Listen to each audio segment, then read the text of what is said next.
This type of martial law iba, and a lot of people, even if you ask around, mas natutuwa and they feel a lot more safer that there is martial law in Mindanao. Unli martial law, you mean, sir? Unli?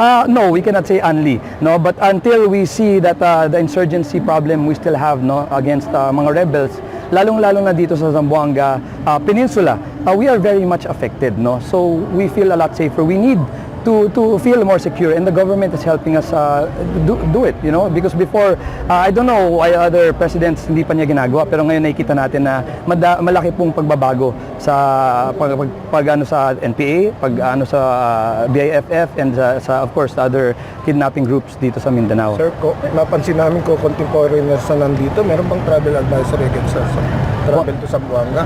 Kukunti lang ang po. Foreigners na No, actually, kanina I was in Dakar, ang dami pong mga foreigners.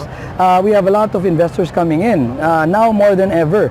No, that's why I can tell you honestly and personally na that's not true. Madami po kaming mga foreigners na bumibisita. So walang advisories? Wala namang meron pa ring advisory in Mindanao in total, no? Pero just like Siargao, what happened to Siargao, na that's part of Mindanao. We hope na maging ganun din yung lugar namin, no? Makita talaga nila that we should not generalize the peninsula, no? Just because we're in Zamboanga Peninsula, na ganun din yung dinadadnan ng mga taong bayan namin dito, unlike maybe the other parts of the peninsula, no? The city, Jolo, or Basilan, malayo po talaga tayo doon.